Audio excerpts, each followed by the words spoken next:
할렐루야, 주의 이름을 찬양합니다. 찬양받기에 합당하신 우리 하나님, 지정하시고 부르시고 택하시고 선택하시고 이끄시며 새롭게 하신 하나님, 예수 안에서 생명과 능력과 충만함으로 더하시는 하나님께서 성령으로 우리 인치시고 붙드시고 오늘도 구원의 감격과 능력으로 채워주실 것입니다. 함께 기도하고 말씀 가운데 거하며 주의 이름만 높이는 하루 되길 소원합니다. 함께 예배합시다. 6월 6일 화요일 아침 예배 성삼위 하나님께 올려드립니다. 오늘 하나님의 말씀은 레위기 21장 16절부터 22장 9절까지입니다. 레위기 21장 16절부터 22장 9절까지입니다. 여호와께서 모세에게 말씀하여 이르시되 아론에게 말하여 이르라. 누구든지 너의 자손 중 대대로 육체에 흠이 있는 자는 그 하나님의 음식을 드리려고 가까이 오지 못할 것이니라.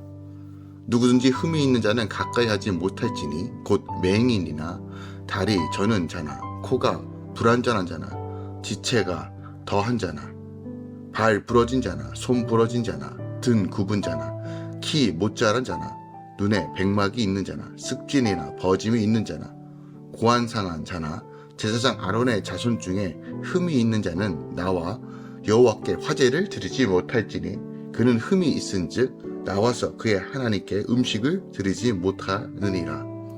그는 그의 하나님의 음식이 지성물이든지 성물이든지 먹을 것이나 휘장 안에 들어가지 못할 것이요 제단에 가까이 하지 못할지니 이는 그가 흠이 있음이니라. 이와 같이 그가 내 성소를 더럽히지 못할 것은 나는 그들을 거룩하게 하는 여호와임이니라. 이와 같이 모세가 아론과 그의 아들들과 온 이스라엘 자손에게 말하였더라.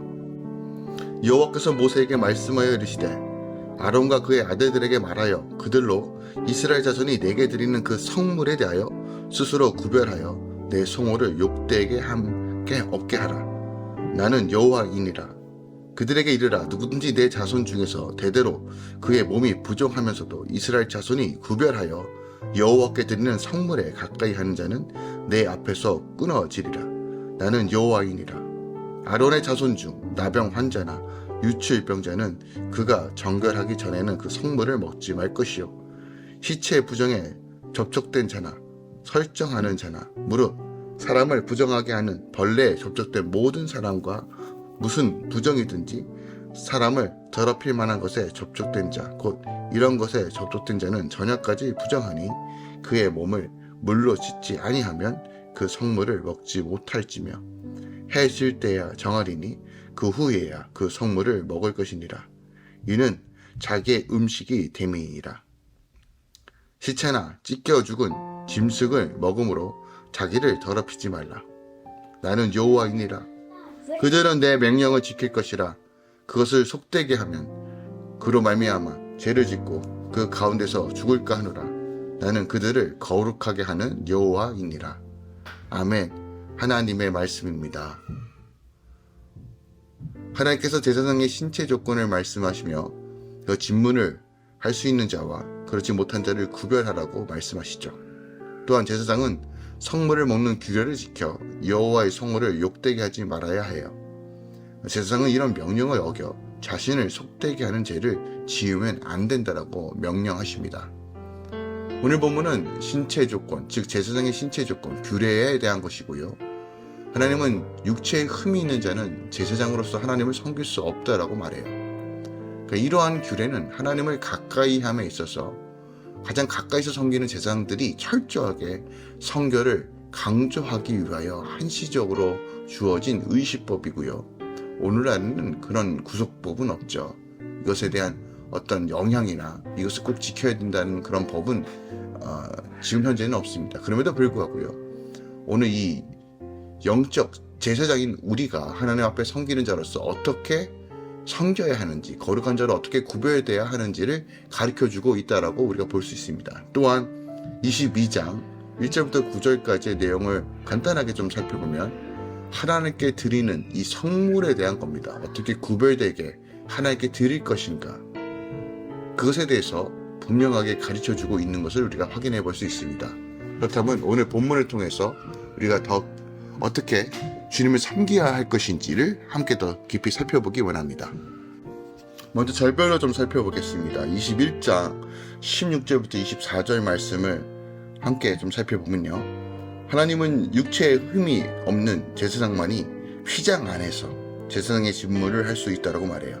그러니까 하나님께 드리는 제물이 흠 없는 것이야 하듯이 제물을 드리는 제사장도 흠이 없어야 한다라고 말하는 것이에요. 하지만 육체에는 흠이 없는지라도 죄 없이 온전한 제사장은 없죠. 그래서 하나님께서 그 아들을 내보내셔서 온전한 제사장으로 온 인류의 죄를 단번에 해결하신 거예요. 그러므로 우리가 은혜를 받아 성도된 우리의 삶이 온전히 하나님의 은혜로 이루어짐을 기억하고 거룩과 또한 하나님의 구별된 삶으로 나아가야 한다는 것을 우리에게 가르쳐주고 있죠. 또한 오늘 22장 1절부터 7절까지는 성물을 먹는 규례에 대한 것입니다. 그러니까 육체에 흠이 있는 제사장도 성물은 먹을 수 있었어요. 그러나 나병이나 유출병이나 더러운 것으로 부정하게 된 제사장은 성물을 가까이 할 수 없죠. 부정하게 된 제사장은 물로 몸을 씻어 정결하게 된 후에야 성물을 먹을 수 있었습니다. 하나님은 우리에게 구원의 은혜를 마음껏 누리게 하셨지만 이를 온전히 누리려면 기억합시다. 거룩과 성결해야 된다는 거예요. 하나님께서 우리에게 복을 주셨는데 이 복을 누리는 방법은 바로 거룩과 성결이라는 것을 명시하고 또 명확하게 우리에게 가르쳐주고 있다는 거예요. 그러니까 제사장이 정결 예식을 통해 다시 성물을 먹을 수 있는 것처럼 나도 진정으로 회개하고 거룩과 성별된 삶, 말씀에 순종하는 삶, 그 삶 가운데 은혜의 감격과 자유함 가운데 복을 내 삶 가운데 풀어낼 수 있다는 겁니다. 22장 8절부터 9절까지는 거룩한 명령에 대한 것인데요, 시체나 찢겨 죽은 짐승은 부정하기에 그것을 먹는 자는 하루 동안 부정하게 된다는 거예요. 제사장은 거룩한 예배를 드리는 사람이므로 사람을 부정하고 더럽혀서는 안 된다는 것이에요. 순종의 본을 보여야 할 제사장의 명령을 어겨 자신을 더럽히는 것은 작은 죄가 아니기에 납닥과 아비 후에 사건이 보여주듯이 그는 잘못된 불을 들였기에 죽었던 것처럼 하나님께서 명확하게 경고하시는 거예요. 그러므로 목회자들이 또한 레위인들이 얼마나 거룩과 씨름해야 되는지도 분명하게 하나님은 우리에게 가르쳐주고 있습니다. 주의 말씀에 순종하는 것, 이것이 바로 최고의 예배이고 최고의 하나님께 드리는 기쁨이고 또 믿음이라는 것을 우리가 함께 늘 기억하기 원합니다. 오늘 본문에서 우리가 좀 집중해야 될 것이 무엇이 있을까요? 17절 말씀입니다. 17절 말씀 함께 살펴볼 텐데, 하나님께서는 우리에게 아론에게 말하되 누구든지 너희 자손 중에 육체에 흠이 있는 자는 하나님의 음식을 드리려고 가까이 오지 못한다 라고 말합니다. 그러니까 아론의 자손일지라도, 하나님께서 지정하신 아론의 자손일지라도 신체적인 장애가 있는 자는 하나님께 제사를 드리는 제사장의 직분을 수행할 수 없다는 거예요. 그러니까 이 말씀을 우리가 좀 잘 구별해야 됩니다. 하나님의 말씀은 하나님께서 장애인들을 차별하시는 그런 말씀처럼 보일 수 있지만 본질적으로 그런 말씀이 아니에요. 하나님께서는 결코 신체 장애자들을 차별하기 때문에, 그들을 멸시하기 때문에 이런 명령을 주신 것이 아니냐는 거예요. 성경을 살펴보면 오히려 하나님은 고아와 또한 어린아이와 그리고 과부와 그 몸이 불편한 자들을 사랑하시고 돌보며 끊임없이 그들을 향하여 베풀어야 함을 신구약에서 분명하게 제시합니다. 근데 그럼에도 불구하고 보세요. 하나님께서 이처럼 육신적인 장애자들에게 제사장의 직무를 수행하지 못함으로써 금지시키는 것은요, 바로 제사장들에게 있어서 성결과 순수와 그 완전히 그 무엇보다도 중요하고 상징적인 의미를 가지고 있기 때문이에요. 그러니까 특별히 이 규례는요, 신약시대에 와서 예수 그리스도께서 모든 의식법을 완성함으로써, 히브리서 2장 27절이죠. 폐기되었기 때문에 더 이상 문자적으로는 구속력을 가질 수는 없게 되었지만, 그만큼 하나님 앞에 서는 것이 얼마나 거룩하고 성별되어야 함을 우리에게 가르쳐주고 있는 어떤 의미가 분명하다는 것이에요. 흠 없는 송아지, 흠 없는 제물만이 우리가 번제를 통해서 한목제를 통해서 드릴 수 있는 것처럼, 그 이유는요, 흠 없음이 내가 이 소에게 내 죄를 전가시키는 순간 그 소의 무후함, 그 재물의 무후함이 흠 없음이 내 것이 되는 것처럼 이 모든 절차가 흠이 없는 상태로 하나님 앞에 나아가야 됨을 분명하게 우리에게 가르쳐주고 있다는 거예요. 그러니까 예수 그리스도를 말미암아 하나님의 거룩한 제사장이 된 성도는 더 이상, 이게 영적인 의미입니다. 육체적인 장애를 두려워하는 것이 아니라 우리 안에 이 영적인 두려움, 내 안에 죄악과 깨어짐에 대한 두려움을 가지라는 분명한 메시지가 담겨져 있어요.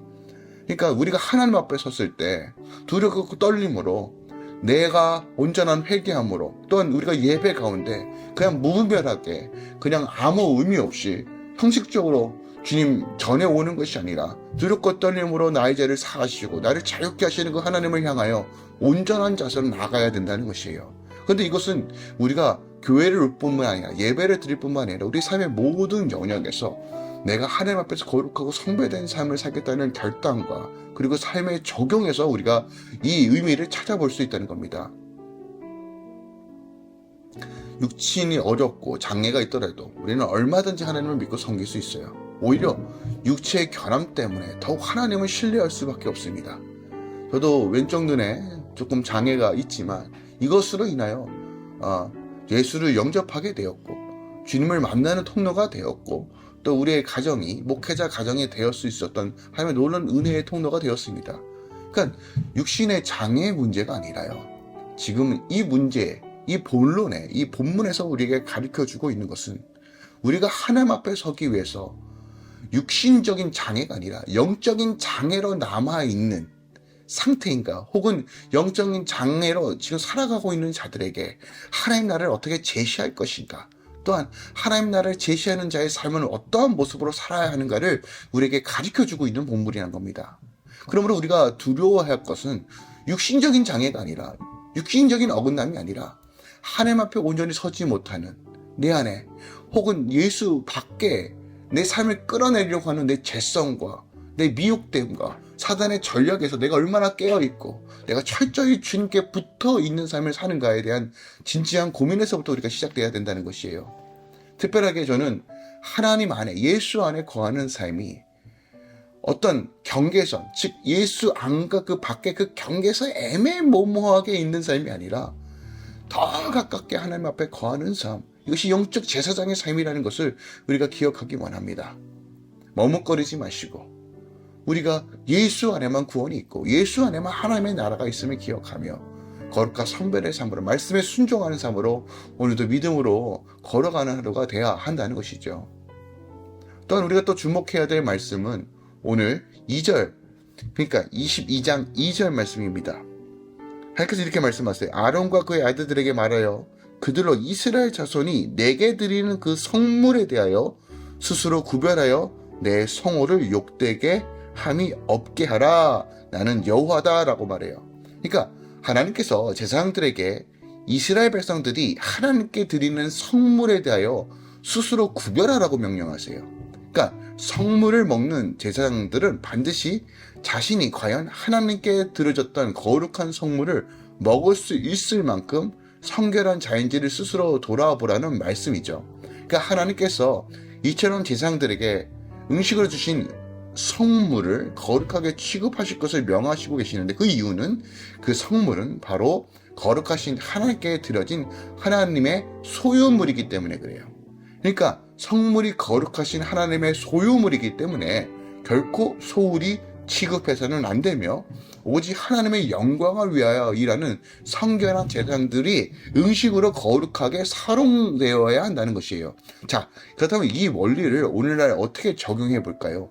그러니까 하나님의 거룩한 제사장 된 성도는 역시 자신에게 주어진, 주님께서 허락해 주신 물질, 환경, 상황들을 소홀히 여기는 것이 아니라 모든 것들의 주인이 하나님, 주님께서 소유주라는 것을 믿고 바라보는 이 청지기로서 살아가야 됨을 가르쳐주고 있는 거예요. 다시 말씀드립니다. 모든 소유가 하나님의 것임을 인정하는 것이 바로 우리가 하나님을 믿는 믿음으로 사는 것이에요. 내 것이라고 붙잡는 순간 우리는 너무나 많은 것들에 휩쓰이고 끌려다니고 세상의 미혹 가운데 자유로울 수 없습니다. 하나님께서 주신 주인은 참된 자유인데 이 자유는 예수 안에 예수를 붙들 때만이 가능한 거예요. 다시 말씀드립니다. 내가 붙드는 것이 아니라 우리가 붙들어야 되는 유일한 존재는 예수 한 분이십니다. 예수를 붙들 때 예수께서 모든 것들을 주시고 모든 것들을 누리게 하시는 것이에요. 이것이 바로 청지기의 삶입니다. 이것이 성별되고 구별되는 삶입니다. 하나님은 늘 우리에게 말씀하십니다. 너의 삶의 주인이 누구시냐? 너의 물질의 주인이 누구시냐? 너의 삶의 주인이 누구시냐라고 물어요. 자, 이 말은 모든 것들을 다 하나님께 맡겨드리고 그냥 주를 위해 살겠습니다. 뭐 이렇게도 적용할 수 있다라고 생각할 수 있지만 기억하십시다. 하나님께서는 우리가 쓸 물건들, 쓸 것들도 우리에게 허락해 주십니다. 그러니까 우리 삶에서 이 모든 것들이 하나님께로 왔다는 것을 늘 인정과 믿음으로 바라보는 훈련이 필요하다는 것이에요. 우리 것으로 치부하는 순간 우리는 육신의 정령, 안목의 정령, 이성의 자랑을 향해 나아갈 수밖에 없는 죄성을 가지고 있습니다. 그러므로 하나님께 맡겨드리고 하나님을 의지하고 하나님의 소유인 것을 날마다 바라보며 그 애스킹하며 주님의 도우심을 구하며 충성된 청지기로서 살아가는 것, 이것이 바로 오늘 이 본문 말씀에 주는 영적인 의미라는 것입니다. 하나님께서 맡겨주신 재정과 건강과 환경과 상황 속에서 여러분 이것의 주인이 늘 하나님인 것을 인정하십시오. 그때 하늘의 지혜가 임하는 것입니다. 다스림의 영역이 임하는 것입니다. 통치와 하나님의 지혜가 여러분 삶 가운데 오늘 임할 것을 예수 그리스도로 축원드리고 선포합니다. 하나님께서 주인 되신 삶, 주님 중심적인 삶을 살아가십시오. 그것이 바로 그리스도인의 삶, 성별과 거룩한 삶입니다. 오늘도 예수 그리스도로 축복하고 축원드립니다. 기도하겠습니다. 사랑하는 주님 감사드립니다. 오늘도 거룩을 살아내겠습니다. 구별된 삶으로 나아가겠습니다. 쉽지 않습니다. 어렵습니다. 때론 수많은 미혹과 유혹들, 습관들이 우리 삶을 붙잡고 있습니다. 그러나 하나님 결단할 수 있는 은혜, 또한 하나님 끊을 것을 끊게 하시고 또한 하나님 믿음으로 성취할 것은 성취하게 하시고 나아갈 것은 나아갈 수 있는 은혜를 허락하여 주시옵소서. 분별과 지혜로 충만하게 채워주시고 하나님의 넘치는 감격과 역사하심 우리 이끌어 주시옵소서. 이제는 우리 주 예수 그리스도의 은혜와 우리 하나님 아버지의 놀랍고 지극하신 사랑과 성령 하나님이 내주셨던 충만 역사하심이 이제부터 영원까지 함께 계시길 축원하노라. 아멘.